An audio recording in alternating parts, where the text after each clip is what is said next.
നമ്മുടെ കർത്താവായ യേശു ക്രിസ്തുവിൻ്റെ പരിശുദ്ധ തിരുനാമം മഹത്വപ്പെടുമാറാകട്ടെ.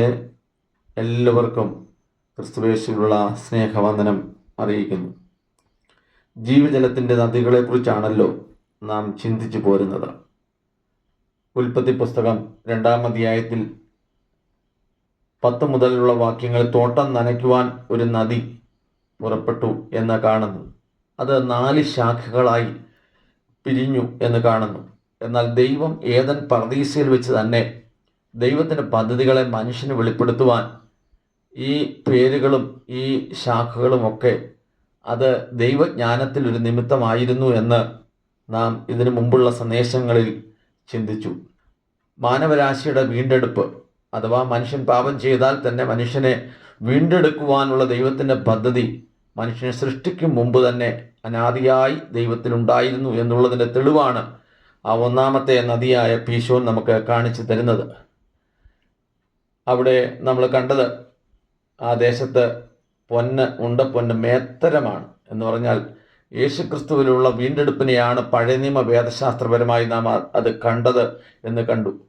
അവിടെ ഗുൽഗുലുവും ഗോമേതകവും ഒക്കെ ഉണ്ട്. അതെന്തൊക്കെയാണെന്ന് നമ്മൾ പഴയ സന്ദേശങ്ങൾ കേട്ടിട്ടുള്ളത് കൊണ്ട് ആവർത്തിക്കുന്നില്ല.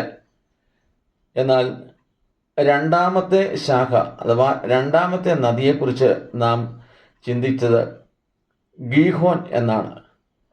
അപ്പോൾ ഗീഹോൻ നമ്മൾ കണ്ടത് യേശുക്രിസ്തുവിൽ തൻ്റെ ക്രൂശുമരണത്തിൽ തന്നെ സഹായിപ്പാനായി പ്രാവുന്ന പോലെ ഇറങ്ങി വന്ന പരിശുദ്ധാത്മാവല്ല, മറ്റൊരു കാര്യസ്ഥനെ തൻ്റെ സഭയുടെ രൂപീകരണത്തിനായി കർത്താവ് അയക്കുന്നു എന്ന് കർത്താവ് തൻ്റെ ശിഷ്യന്മാർക്ക് വാഗ്ദത്തം കൊടുത്തിരുന്നു.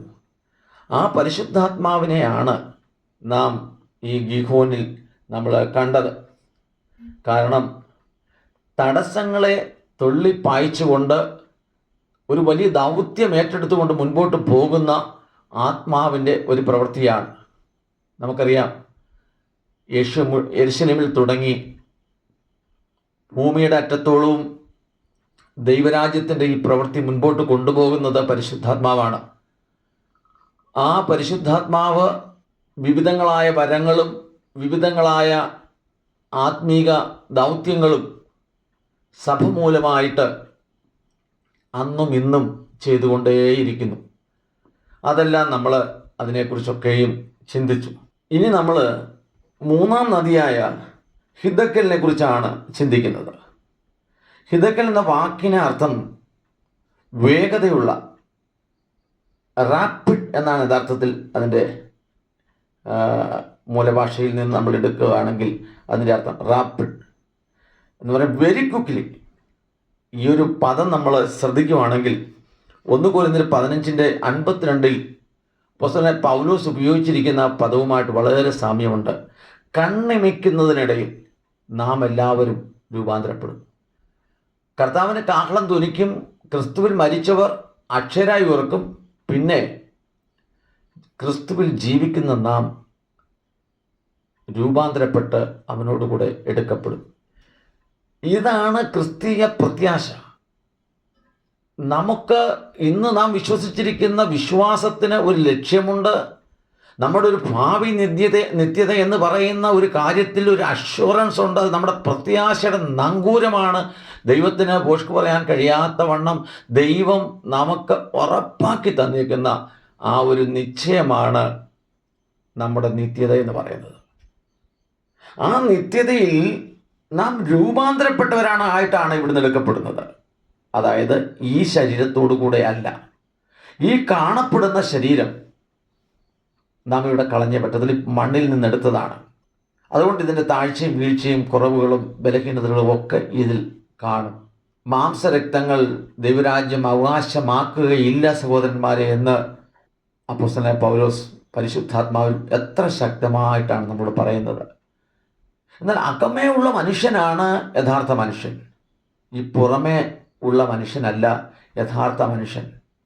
ആ അകമേ ഉള്ള മനുഷ്യനിൽ നമ്മുടെ ജീവിതത്തിൽ ചില പ്രവൃത്തികൾ ചെയ്യണം എന്ന് ദൈവത്തിന് പദ്ധതിയുണ്ട്. ആ പദ്ധതികളെ തികച്ചെടുക്കുക എന്നുള്ളതാണ് പരിശുദ്ധാത്മാവിൻ്റെ മറ്റൊരു ദൗത്യം എന്ന് പറഞ്ഞാൽ സുവിശേഷത്തിൻ്റെ കേൾവിയാൽ ഒരാളെ രക്ഷയിലേക്ക് നയിച്ച് ഒരാളെ വീണ്ടെടുക്കപ്പെട്ടവനാക്കി തീർക്കുക, ദൈവമകനാക്കി തീർക്കുക, ദൈവത്തിൻ്റെ പുത്രത്വത്തിൻ്റെ അവകാശിയാക്കി തീർക്കുക എന്നുള്ളത് പരിശുദ്ധാത്മാവിൻ്റെ ഒന്നാമത്തെ ദൗത്യമാണ്. ഈ ഭൂമിയിൽ വന്നേക്കുന്ന ഒന്നാമത്തെ ദൗത്യമാണ്. അതിന് എല്ലാവരോടും സുവിശേഷം പ്രസംഗിക്കേണ്ടിയിരിക്കുന്നു. സുവിശേഷം കേൾക്കാൻ ഇനി ഒരു വ്യക്തി പോലും അല്ലെങ്കിൽ ഒരു ദേശം പോലും ബാക്കിയില്ല എന്ന് ഉറപ്പാക്കത്തക്ക വിധം ഭൂമിയുടെ അറ്റത്തോളം ഇത് കൊണ്ടെത്തിക്കാൻ നമുക്ക് ഓരോരുത്തർക്കും, പ്രത്യേകിച്ച് ദൈവസഭയ്ക്ക് ഒരു ദൗത്യം അല്ലെങ്കിൽ ഒരു കടമയുണ്ട്, നമ്മളെ ഫലമേൽപ്പിച്ചിരിക്കുകയാണ്. എന്നാൽ അപ്പോൾ തന്നെ സുവിശേഷം കേട്ട് വിശ്വസിച്ച് വന്നവരെ ശിഷ്യപ്പെടുത്തി അവരുടെ ജീവിതത്തിൽ ക്രിസ്തുവിനെ ഉരുവാക്കുക എന്നുള്ള ഒരു വലിയ ദൗത്യം ഈ പരിശുദ്ധാത്മാവിനുണ്ട്. ഗലാത്യ സഭ ക്രിസ്തുവിലായി. എന്നാൽ പരിശുദ്ധാത്മാവിനാൽ വീണ്ടും ജനിച്ച് സ്വാതന്ത്ര്യത്തിൽ ക്രിസ്തു അവരുടെ ഉള്ളിൽ വന്ന് അവരെ ദൈവത്തിൻ്റെ സ്വതന്ത്ര മനുഷ്യനാക്കി തീർന്നിട്ട് അവർ പഴയ പാഠങ്ങളിലേക്ക് പോയി ന്യായപ്രമാണത്തിൻ്റെ ആ പഴയ പ്രവൃത്തികളിൽ വീണ്ടും രസിക്കാൻ തുടങ്ങിയപ്പോൾ, ആശ്രയിക്കാൻ തുടങ്ങിയപ്പോൾ പൗലോസ് ചോദിക്കുകയാണ്, നിങ്ങൾക്ക് വേണ്ടി ക്രിസ്തു മരിച്ചത് വെറുതെ ആയിപ്പോയല്ലോ ഗലാത്യരെ. യേശു ക്രിസ്തുവിനെ നിങ്ങളുടെ മുമ്പിൽ വരച്ച് കാണിച്ചിരിക്കെ നിങ്ങൾ ക്ഷുദ്രം ചെയ്ത് മയക്കതാൽ അനേകർക്കും ഉള്ളൊരു വലിയ വിഷയമാണ്. രക്ഷിക്കപ്പെട്ടു, പരിശുദ്ധാത്മാവ് ഉള്ളിൽ വന്നു, എന്നിട്ടും പിന്നീട് അവർ എന്തോ കുറ്റക്കാരാണ് എന്ന് വരുത്തി തീർക്കത്തക്കവണ്ണം പഴയ നിയമത്തിലെ പല ഉപദേശ ഭാഗങ്ങളും എടുത്തു വെച്ച് അവിടെ വെട്ടുകയും കീറുകയും കുത്തുകയും ചെയ്യുന്ന ആ അനുഭവങ്ങൾ കാണുമ്പോൾ ഇത് ദൈവത്തിൻ്റെ പരിശുദ്ധാത്മാവാണോ ഇവരിലൂടെ സംസാരിക്കുന്നതെന്ന് എത്രയോ ദുഃഖത്തോടെ പറയേണ്ടി വരും.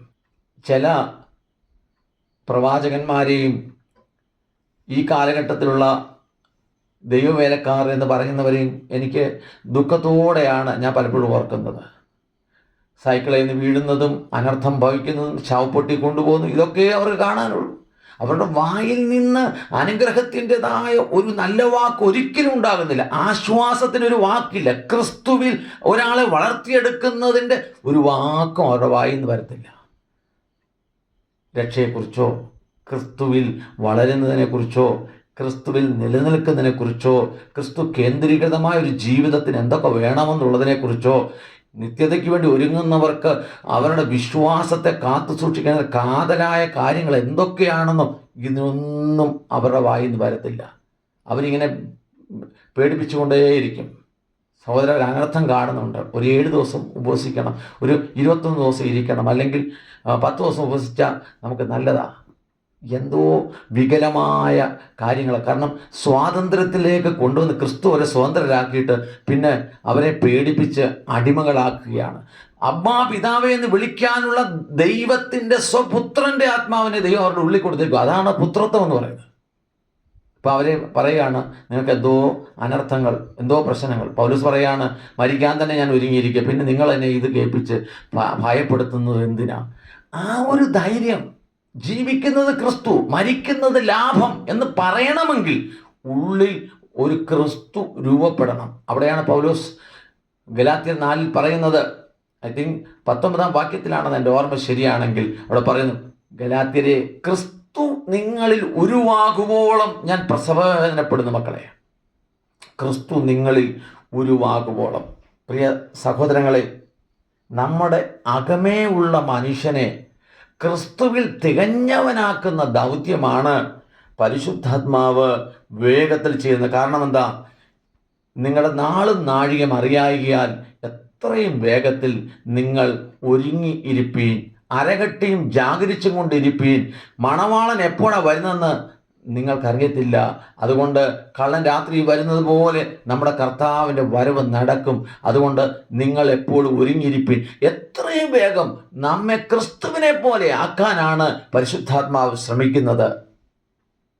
പ്രിയപ്പെട്ടവരെ, ഈ ദൗത്യമാണ് ഈ നദിക്കുള്ളത്, നമ്മെ ക്രിസ്തുവിൽ തികഞ്ഞവരാക്കി തീർക്കുക. കൊലോസ്യ ലേഖനത്തിൽ അത്ര വ്യക്തമായിട്ടാണ് പറയുന്നത്, you are completed in Christ. നിങ്ങൾ ക്രിസ്തുവിൽ പരിപൂർണരാണ്, പക്ഷെ നിങ്ങൾ ക്രിസ്തുവിൽ തികഞ്ഞവരല്ല. കൈയും കാലും തലയും മൂക്കും എല്ലാം കൊണ്ട് ജനിച്ചപ്പം ദൈവമക്കളാ. മനസ്സിലായോ? ക്രിസ്തുവിൽ ഒരു ദൈവ പൈതലാണ് നീ. പക്ഷേ നീ ഒരു യുവാവായി വളർന്നേ പറ്റത്തുള്ളൂ. നീ ഒരു പിതാവെന്ന് പറയുന്ന ആ തലയുണ്ടല്ലോ, ആ സ്ഥലത്തേക്ക് നീ എത്തിയേ പറ്റത്തുള്ളൂ. അല്ലാതെ രക്ഷിക്കപ്പെട്ടു എന്ന് പറയുന്നത് കൊണ്ട് മാത്രം ആയില്ല. പരിശുദ്ധാത്മാവിന് മാത്രമാണ് ദൈവത്തിൻ്റെ ആഴങ്ങൾ അറിയാവുന്നത്. ദൈവാത്മാവ് നമ്മെ നയിക്കുന്നത് എങ്ങോട്ടാണെന്നറിയാമോ? ഈ ലോകത്തിലെ എന്തെങ്കിലും കാര്യങ്ങളിലേക്കല്ല, ഇവിടുത്തെ ഭൗതിക സമ്പത്തിലേക്കല്ല, ഇവിടുത്തെ ഭൗതികമായ ഉയർച്ചയിലേക്കല്ല, മറിച്ച് നിത്യതയിലുള്ള സമ്പത്തിലേക്ക്. അതെന്തുവാ? ക്രിസ്തുവാ. അപ്പോൾ ക്രിസ്തുവിലുള്ള നിറവിൽ എന്നെ നിങ്ങളെ എപ്പോഴും പണിയാൻ, എക്വിപ്പ് ചെയ്യാൻ പരിശുദ്ധാത്മാവ് സദാ ജാഗരിക്കുക. 1 കൊരിന്ത്യർ 3-ാം അധ്യായത്തിൻ്റെ 6 മുതൽ 9 വരെയുള്ള വേദഭാഗങ്ങൾ നമ്മളൊന്ന് വായിക്കുമ്പോൾ എത്ര മനോഹരമായിട്ടാണ് പരിശുദ്ധാത്മാവ് അവിടെ പറയുന്നതെന്നറിയാമോ? ഞാൻ നട്ടു, അപ്പൊല്ലോസ് നനച്ചു, ദൈവം അത്രേ വളരുമാറാക്കിയത്. ആകയാൽ വളരുമാറാക്കുന്ന ദൈവമല്ലാതെ നടുന്നവനും നനയ്ക്കുന്നവനും ഏതുമില്ല. നടുന്നവനും നനയ്ക്കുന്നവനും അവൻ്റെ അധ്വാനത്തിനുള്ള കൂലി കിട്ടും. എന്നാൽ വളരുമാറാക്കുന്നത് ദൈവമാകട്ടോ. വളരുമാറാക്കുന്നത് ദൈവമാണ്. 1 യോഹന്നാനിൽ പറയുന്നുണ്ട്, അതിന് 2-ാം അധ്യായത്തിന് 12 മുതൽ വായിക്കണം. കുഞ്ഞുങ്ങളെ നിങ്ങളോട് എഴുതുന്നത് നിങ്ങളുടെ പാപം ക്ഷമിച്ച് കിട്ടിയിരിക്കുക. പക്ഷേ യുവാക്കൾക്കൊരു വ്യത്യാസമുണ്ട്. താഴോട്ട് വായിക്കണം. നിങ്ങൾ ശക്തരാകിയാലും ദൈവവചനം നിങ്ങളിൽ വസിക്കാലും നിങ്ങൾക്ക് എഴുതുന്നത്. എന്താ ആത്മീക ശിശുവിനും യുവാവിനും തമ്മിലുള്ള വ്യത്യാസം? ശിശുവിന് വചനത്തിൻ്റെ ശക്തി അറിയത്തില്ല. പത്രോസ് പറയുന്നു, നിങ്ങൾ രക്ഷയ്ക്കായി വചനമെന്ന മായമില്ലാത്ത രക്ഷയ്ക്കായി വളരുവാൻ വചനമെന്ന മായമില്ലാത്ത പാല് കുടിപ്പാൻ വാഞ്ചിക്കുവീൻ. വചനമെന്ന മായമില്ലാത്ത പാല് ആണ് തരുന്നത്. മനസ്സിലായോ? നിർമ്മലമായ സുവിശേഷം. 1 കൊരിന്ത്യർ 15-1 മുതൽ ഞാൻ ഇതിനു മുമ്പ് പറഞ്ഞതാണ്. ആദ്യമായി ഈ സുവിശേഷമാണ് നിങ്ങളോട്, പാല് സുവിശേഷമാണ്.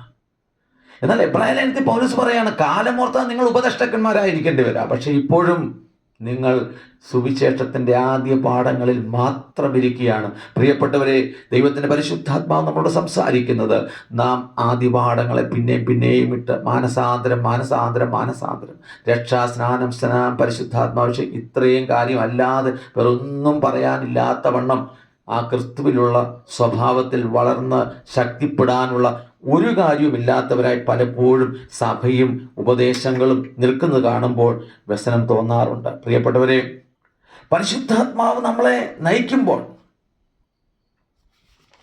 നമ്മുടെ ജീവിതം ഈ ലോകത്തിലുള്ള ഒരു ചപ്പും കുപ്പയിലേക്ക് പോയി അവസാനിക്കത്തില്ല. യോഹന്നാൻ സുവിശേഷം 6-ാം അധ്യായത്തിൻ്റെ 62-ഉം 63-ഉം വാക്യങ്ങൾ നമ്മൾ വായിക്കുമ്പോൾ അവിടെ കർത്താവ് തന്നെ പറഞ്ഞേക്കുന്ന ഒരു കാര്യമുണ്ട്. കർത്താവ് പറയുന്നു, മനുഷ്യപുത്രൻ താൻ ഇരുന്ന സ്ഥലത്തേക്ക് വീണ്ടും കയറിപ്പോകുന്നത് നിങ്ങൾ കണ്ടാലോ എന്ന് കർത്താവ് ചോദിക്കുകയാണ്.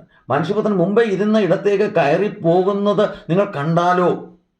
ജീവിപ്പിക്കുന്ന ആത്മാവാകുന്നു, മാംസം ഒന്നിനും ഉപകരിക്കുന്നില്ല. ഞാൻ നിങ്ങളോട് സംസാരിച്ച വചനങ്ങൾ ആത്മാവും ജീവനുമാകുന്നു. അപ്പോൾ യേശു തൻ്റെ ശരീരത്തിന് വേണ്ടിയാണോ പ്രാധാന്യം കൊടുത്തത്? തൻ്റെ അകത്തുള്ള ആത്മാവിന് വേണ്ടിയാണോ? അകത്തുള്ള ആത്മീക മനുഷ്യനെക്കുറിച്ചാണ് ക്രിസ്തു യഥാർത്ഥ മനുഷ്യനായി കണ്ടത്. അതുകൊണ്ടാണ് പറഞ്ഞത്, എന്നെ കണ്ടവൻ പിതാവിനെ കണ്ടിരിക്കുന്നു. കാരണം ആത്മാവിന് എന്താ വ്യത്യാസം? ആത്മാവിന് രൂപമില്ല.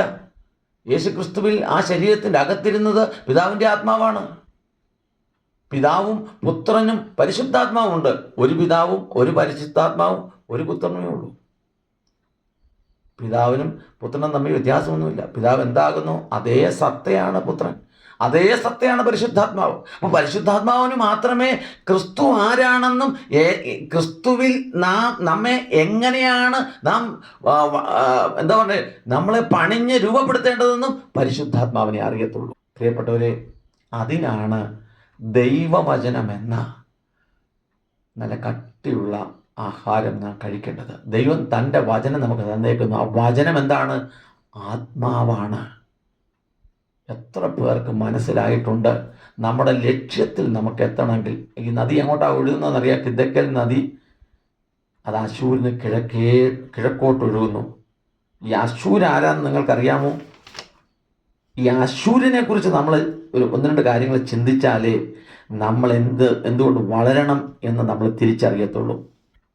ഈ അശൂർ എന്ന് പറയുന്നതാണ് ഇന്നത്തെ അസീറിയ, അഥവാ ഇന്നത്തെ ഇറാഖിനോട് ചേർന്ന് ഇറാഖ് ഉൾപ്പെടുന്ന പ്രദേശമാണ് പഴയ അസീറിയ. അസീറിയൻ രാജവംശം അവിടെ ഉണ്ടായിരുന്നു. ഈ അശൂര് നമ്മൾ ഉൽപ്പത്തി പുസ്തകത്തിലേക്ക് പോയാൽ ഈ അശൂരിനെ കാണാം. നോഹയുടെ മക്കൾ 3 മക്കളായിരുന്നല്ലോ. ആ 3 മക്കൾ ജലപ്രളയത്തിന് ശേഷം അവർ വെളിയിലോട്ടിറങ്ങി. Shem, Ham, യാഫേത്ത്. അതിൽ ഈ ശേമിൻ്റെ ഒരു പുത്രനാണ് അശൂർ. എന്നാൽ അദ്ദേഹം താമസിച്ചത് ഹാമിൻ്റെ ദേശത്താണ്. അഥവാ ഉൽപ്പത്തി പുസ്തകം 10-ാം അധ്യായത്തിന് 10-ാം വാക്യം വായിക്കുക. അവൻ്റെ രാജ്യത്തിൻ്റെ ആരംഭം സീനാർ ദേശത്ത് ആയിരുന്നു. 11-ാം വാക്യം, ആ ദേശത്തു നിന്ന് അശൂർ പുറപ്പെട്ടു. പ്രിയപ്പെട്ടവരെ, ഈ സീനാർ ദേശത്തിൻ്റെ പ്രത്യേകത എന്താണ്? അവിടെയാണ് ആദ്യമായിട്ട് ഒരു സാമ്രാജ്യം, ഒരു രാജ്യം ഉണ്ടാകുന്നത്. ഏത് രാജ്യം? ബാബേൽ എന്ന് പറഞ്ഞാൽ നിമ്രോദ് പണിഞ്ഞുയർത്തിയ ബാബേൽ ഗോപുരത്തിൻ്റെ പണി നടന്നത് അവിടെയാണ്. നമ്മൾ അടുത്ത അധ്യായത്തിലേക്ക് വരുമ്പോൾ അവർ ലോകത്തിൻ്റെ നാനാഭാഗത്തേക്ക് ചിതറിപ്പോയി എന്ന് കാണുന്നു. അപ്പോൾ ഈ ബാബേലിൻ്റെ പണിയുടെ സമയത്ത് ഈ അശൂരും അവരെ സഹായിക്കാൻ അവിടെ ഉണ്ടായിരുന്നു. ശ്രദ്ധിച്ചെന്ന് കേട്ടോണേ. വെളിപ്പാട് പുസ്തകത്തിൽ നമ്മൾ വരുമ്പോൾ 18-ാം അധ്യായത്തിൻ്റെ 1-ഉം 2-ഉം 20-ഉം 21-ഉം വാക്യം നിങ്ങൾ വായിക്കണം. മഹദിയാം ബാബിലോൺ വീണുപോയി. എന്നിട്ട് ആ വലിയൊരു യുദ്ധം നടന്നിട്ട് മഹദിയാം ബാബിലോൺ വീണുപോയി എന്ന് അവിടെ വിളിച്ചു പറയുകയാണ്. വലിയ കാഹളവും വലിയ ശബ്ദവും ഉയർത്തി അവിടെ ആർപ്പ് ഉണ്ടാകുകയാണ്. എന്താ? മഹദിയാം ബാബിലോൺ വീണുപോയി. ദൈവജനത്തിന് വലിയ സന്തോഷമുണ്ടായി. സ്വർഗമേ, വിശുദ്ധന്മാരും അപ്പോസ്തലന്മാരും പ്രവാചകന്മാരുമായുള്ളവരെ, ദൈവം അവളോട് നിങ്ങൾക്ക് വേണ്ടി പ്രതികാരം നടത്തിയത് കൊണ്ട് അവളെ ചൊല്ലി സന്തോഷിക്കുവീൻ. പിന്നെ ശക്തനായ ദൂതൻ തിരികല്ലോളം വലുതായൊരു കല്ലെടുത്ത് സമുദ്രത്തിൽ എറിഞ്ഞ് പറഞ്ഞത്, ഇങ്ങനെ ബാബിലോൺ മഹാനഗരത്തെ ഹേമത്തോടെ എറിഞ്ഞു കളയും, ഇനി അതിനെ കാണുകയില്ല. ദൈവരാജ്യത്തിന് എതിരായി, ദൈവഹിതങ്ങൾക്കെതിരായി, ദൈവത്തോട് മത്സരിച്ച് ജീവിതം തുടങ്ങിയ ഒരു സമൂഹത്തെയാണ് ഇവിടെ സൂചിപ്പിക്കുന്നത്. നമുക്ക് ഈ അശൂരിൽ നമുക്ക് ഒരു പങ്കുമില്ല. ഇതാ ലോകത്തിൻ്റെ പ്രഭു വരുന്നു, അവൻ എന്നിൽ ഒരു ഓഹരിയുമില്ല എന്ന് യേശു പറഞ്ഞത് ഈ പശ്ചാത്തലത്തിൽ നാം ഓർക്കേണ്ടിയിരിക്കുന്നു. ഈ ലോകക്കാരായി ഈ ലോകത്തിൽ പൗരത്വം ഇട്ടുകൊണ്ട് ഇവിടെ പലതും പണിഞ്ഞു കൂട്ടുന്നവരോട് ദൈവത്തിൻ്റെ പരിശുദ്ധാത്മാവ് പറയുകയാണ്, നീ മഹദിയാം ബാബിലോണിലാണ് നിന്റെ നിക്ഷേപവും സമ്പത്തും വെച്ചിരിക്കുന്നത്. വളരെ ദുഃഖത്തോട് പറയട്ടെ, അശൂരിൽ തന്നെ നിന്റെ അന്ത്യം നടക്കും. എന്നാൽ അശൂര് വിട്ട് നീ മുൻപോട്ട് കിഴക്കോട്ട് പോകണമെങ്കിൽ നദി എങ്ങോട്ടാണ് വിടുന്നത്? അശൂരിന് കിഴക്കോട്ട് പോവുകയാണ്. ബാബിലോണിന് തകർക്കാൻ കഴിയാത്ത, ബാബിലോണിന് പിടിച്ചു കെട്ടാൻ കഴിയാത്ത, ബാബിലോണിന് കെട്ടാൻ കഴിയാത്ത, ബാബിലോണിന് തടഞ്ഞു നിർത്താൻ കഴിയാത്ത ഒരു നദിയേ ഉള്ളൂ. അത് ദൈവവചനത്താൽ ശക്തരായി തീർന്ന ദൈവജനം, അല്ലെങ്കിൽ ഭക്തന്മാർ, അല്ലെങ്കിൽ ദൈവ മക്കൾ, ശക്തരായി തീർന്ന യുവാക്കന്മാർ. അപ്പോൾ ഒരു ചോദ്യം വരും, ഈ ആത്മീയ ശിശുക്കളെ ആരും യുദ്ധത്തിന് കൊണ്ടുപോകാറില്ല. ഒരു വലിയ യുദ്ധം വരുന്നുണ്ട്. 2 യുദ്ധങ്ങളെക്കുറിച്ച് പറയുന്നുണ്ട്. 1ഉം 2ഉം ലോകമഹായുദ്ധങ്ങൾ കഴിഞ്ഞു. അതുകൊണ്ട് യുദ്ധം തീർന്നിട്ടില്ല. യുദ്ധങ്ങളെക്കുറിച്ചും യുദ്ധശ്രുതികളെക്കുറിച്ച് നിങ്ങൾ കേൾക്കുമ്പോൾ കർത്താവിൻ്റെ വരവ് ഏറ്റവും ആസന്നമായി എന്ന് നിങ്ങൾ അറിയണം. ഇന്ന് യെരൂശലേമിന് ചുറ്റും യുദ്ധക്കളമാണ്. ഇത് ഒരു ഹർമഗദ്ദോൻ യുദ്ധം നടക്കുമെന്ന് ദൈവത്തിൻ്റെ വചനം നമുക്ക് ഉറപ്പ് തരുന്നുണ്ട്. ഒരു ഗോഗ് മാഗോഗ് യുദ്ധം നടക്കുമെന്ന് ഉറപ്പ് പറയുന്നുണ്ട്. വലിയ യുദ്ധങ്ങളൊക്കെ വരാൻ പോവുകയാണ്.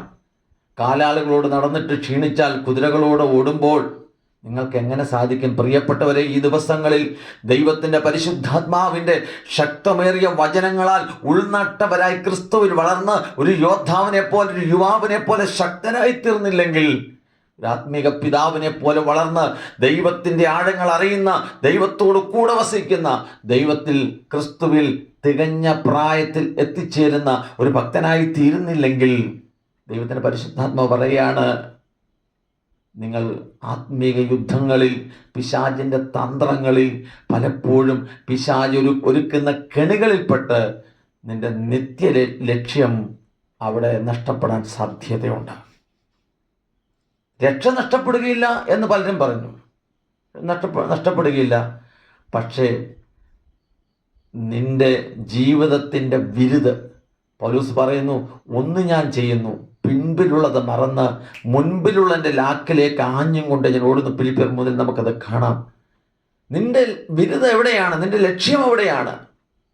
ഞാൻ നല്ല പോർപ്പൊരുതി ഓട്ടം തികച്ചു, വിശ്വാസം കാത്തു, നീതിയുടെ കിരീടം എനിക്കായി വെച്ചിരിക്കുന്ന ഒരു കിരീടത്തിലേക്കാണ്. ഓട്ടക്കളത്തിൽ ഓടുന്നവർ അനേകരുണ്ട്, എന്നാൽ ഒന്നാമനാകാനുള്ള ലക്ഷ്യത്തിലാണ് നീ ഓടുന്നതെങ്കിൽ അത് ഒരു ബിരുദിന് വേണ്ടിയാണ് നീ ഓടുന്നത്. നിന്റെ ബിരുദ് ഒരിക്കലും ആരും നഷ്ടപ്പെടുത്തി കളയുകയില്ല. പ്രിയപ്പെട്ടവരെ, പരിശുദ്ധാത്മാവിന് മാത്രമേ അതിൽ ഒരു വ്യക്തിയെ സഹായിക്കാൻ കഴിയത്തുള്ളൂ.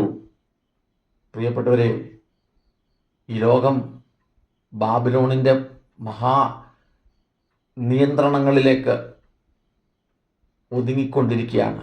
നാം കാണാത്ത അദൃശ്യമായ പല അന്നത്തെ മഹദിയാം ബാബിലോണിൽ നിമ്രോദ് ചെയ്ത അതേ പേരിൽ, അതേ രൂപത്തിൽ പല സംഘടനകളും ആഗോളമായി വളർന്ന് അവരുടേതായ അസ്തിത്വത്തെ ലോകത്തിൽ വെളിപ്പെടുത്തിക്കൊണ്ടിരിക്കുകയാണ്. നിങ്ങളും ഞാനും താമസിക്കുന്ന ദേശങ്ങളിൽ തന്നെ അവരുടെ ആസ്ഥാനങ്ങൾ വന്നു കഴിഞ്ഞു. ഞാനും നിങ്ങളും അറിയുന്നില്ല എന്നുള്ളത് മാത്രമേ ഉള്ളൂ. എന്നാൽ പ്രിയപ്പെട്ടവരെ, നാം ഈ സമയങ്ങളിൽ ഉണർന്ന് ക്രിസ്തു നമ്മളിൽ ഉരുവായി ക്രിസ്തുവിൽ വളർന്ന് ക്രിസ്തുവിൽ നാം ഫലം കൊടുക്കാൻ തയ്യാറാകുന്നില്ലെങ്കിൽ, പ്രിയപ്പെട്ടവരെ, നമ്മുടെ ലക്ഷ്യങ്ങളെ പല കാര്യങ്ങളും ബാധിക്കും. ആരാണ് ഈ വചനത്താൽ ശക്തരായിത്തീർന്ന യുവാക്കന്മാർ? യേശുവിൻ്റെ രക്തത്തിൻ്റെ ശക്തി അറിഞ്ഞവർ, വീണ്ടെടുപ്പിൻ്റെ വില അറിഞ്ഞവർ, യേശുവിൻ്റെ രക്തത്താലുള്ള വിശുദ്ധീകരണം അറിഞ്ഞവർ, യേശുവിൻ്റെ രക്തത്താലുള്ള നീതീകരണം അനുഭവിക്കുന്നവർ, ദൈവത്തിൻ്റെ തേജസ്സാകുന്ന ആ മഹത്വം ഉള്ളിൽ കരുതി ഒരു തീഗോളം പോലെ ദൈവത്തിൻ്റെ തേജസ്സിനെ ഉള്ളിൽ കെടാതെ സൂക്ഷിക്കുന്ന ആ ഒരു യുവത്വമുള്ള ഒരു ക്രിസ്തു ശിഷ്യൻ. അവരെക്കുറിച്ചാണ് പറഞ്ഞത്, ഇപ്പോൾ ക്രിസ്തുവേശുള്ളവർക്ക് ഒരു ശിക്ഷാവിധിയുമില്ല. അവരെക്കുറിച്ചാണ് പറഞ്ഞത് 2 കൊരിന്ത്യർ 5:17 പറഞ്ഞത്, ഒരുവൻ ക്രിസ്തുവിലായാൽ അവൻ പുതിയ സൃഷ്ടിയാകുന്നു, പഴയതെല്ലാം കഴിഞ്ഞുപോയി, കണ്ടാലും സകലതും പുതിയതായി തീർന്നു. എഫേസ്യർ 4:23-24 വാക്യങ്ങളിൽ പറയുന്നത് ആ ആന്തരിക മനുഷ്യനെക്കുറിച്ച് 4:12 പറയുന്നു. ആ വ്യക്തിയുടെ വളരെ എഫേസ്യർ 4:12 ഒന്ന് വായിക്കാം. അത് നാം എല്ലാവരും വിശ്വാസത്തിലും ദൈവത്തിനെ കുറിച്ചുള്ള പരിജ്ഞാനത്തിലും ഐക്യതയും തികഞ്ഞ പുരുഷത്വവും ക്രിസ്തുവിൻ്റെ സമ്പൂർണതയായ പ്രായത്തിൻ്റെ അളവും പ്രാപിക്കുവോളം.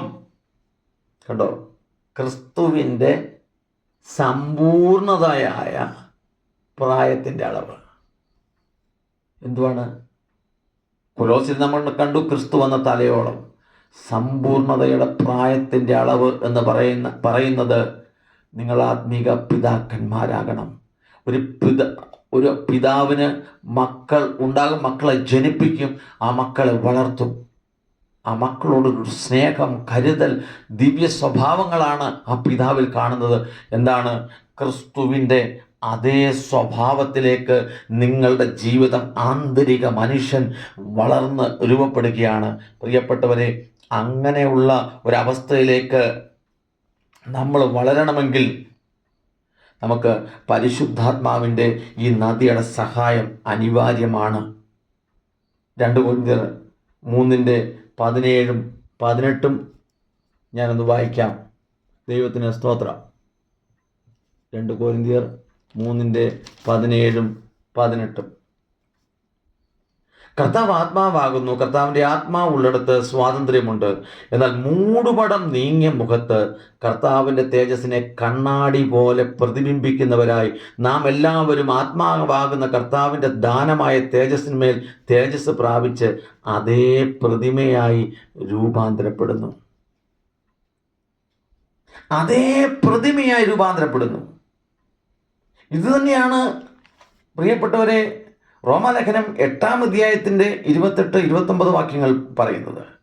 ഇതേ കാര്യം തന്നെയാണ് 1 കൊരിന്ത്യർ 15-ാം അധ്യായത്തിൻ്റെ 48-49 വാക്യങ്ങളിൽ പറയുന്നത്. പ്രിയപ്പെട്ടവരെ, 1 യോഹന്നാൻ 3-ാം അധ്യായത്തിൻ്റെ 1 മുതൽ നിങ്ങൾ വായിക്കണം.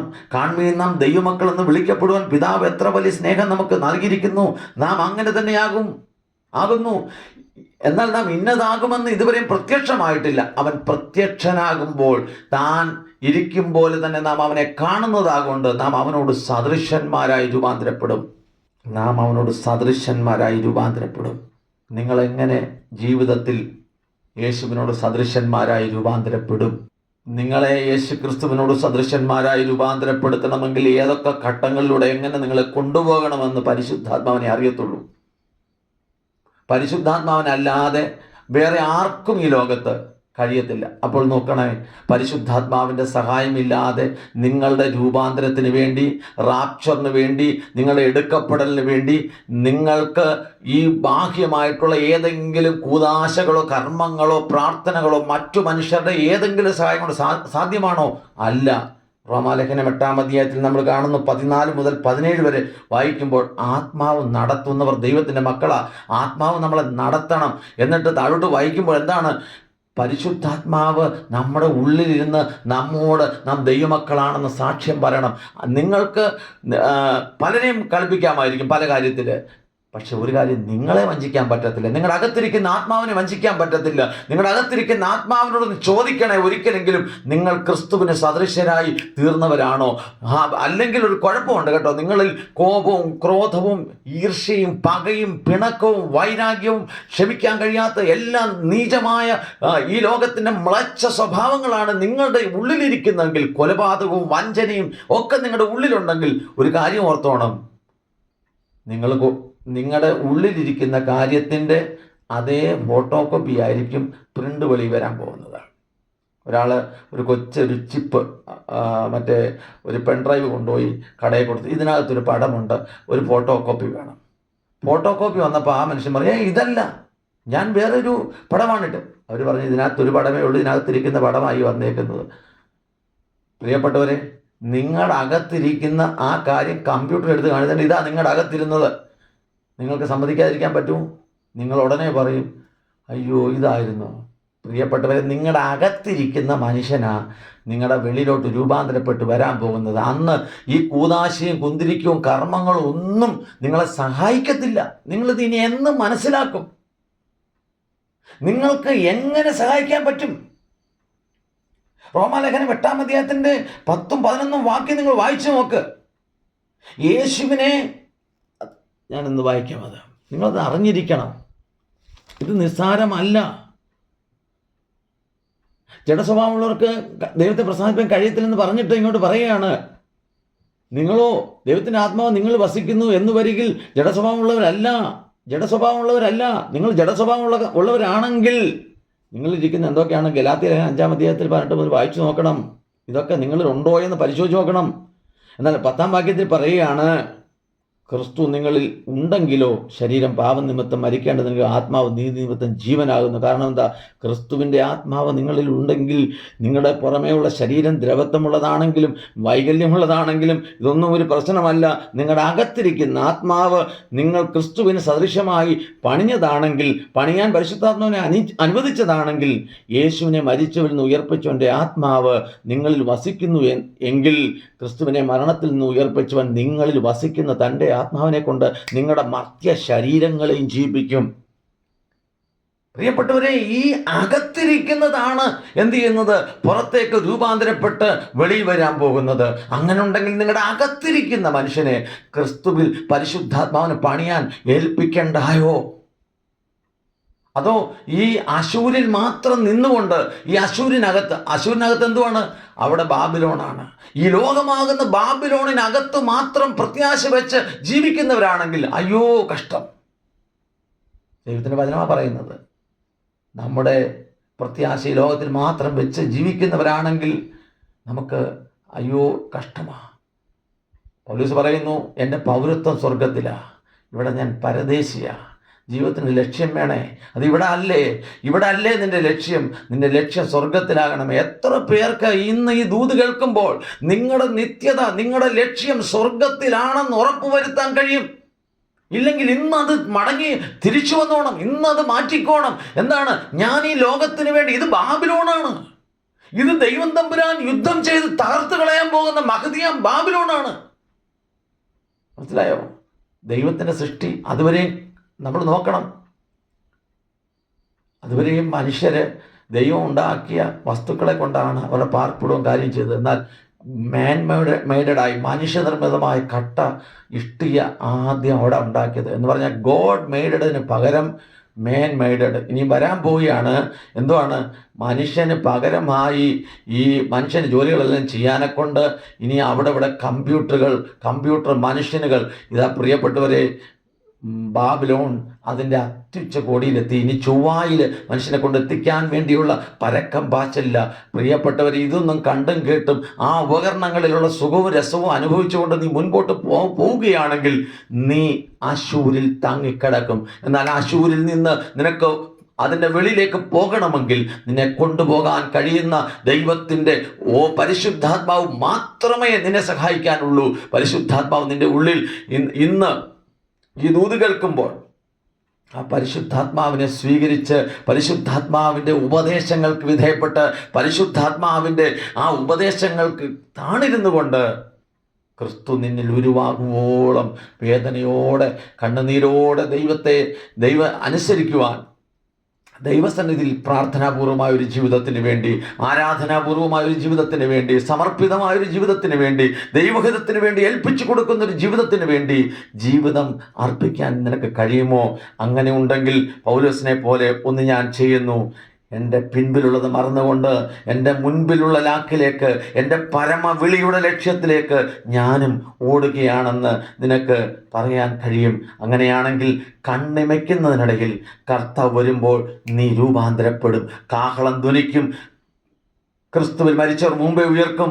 ജീവനോട് ശേഷിക്കുന്ന അകത്ത് ക്രിസ്തുവുള്ള ഒരു ദൈവവൈതൽ രൂപാന്തരപ്പെട്ട് കർത്താവിൻ്റെ വരവെങ്കിൽ എടുക്കപ്പെടും. പ്രിയപ്പെട്ടവരെ, അതിന് നമ്മളെ ഒരുക്കുന്ന ദൗത്യം പരിശുദ്ധാത്മാവിന് മാത്രമാണ്. നമുക്കറിയാം, എലയാസർ റിബേക്കയും കൊണ്ട് മടങ്ങി വരുമ്പോൾ അവൾക്ക് ആ വീട്ടിലെ കാര്യങ്ങളെല്ലാം, മണവാളിനെ കുറിച്ചുള്ള കാര്യങ്ങളെല്ലാം പറഞ്ഞു കൊടുത്തത് കൊണ്ട് ദൂരെ നിന്ന് ഒരു യുവാവ്, എത്രയോ യുവാക്കന്മാർ ആ വഴിക്ക് വരികയും പോവുകയും ചെയ്തിട്ടുണ്ട്. എന്നാൽ ദൂരെ നിന്ന് ഈ താൻ കേട്ടുപഠിച്ച, എലയാസറിൽ കേട്ടുപഠിച്ച ആ ലക്ഷണങ്ങളൊക്കെ ഒത്ത ഒരു യുവാവ് വരുന്നത് കണ്ടപ്പോൾ അവൾക്ക് മനസ്സിലായി, ഇത് എലയാസർ എനിക്ക് പറഞ്ഞു തന്ന ആ എൻ്റെ മണവാളനാണെന്ന്.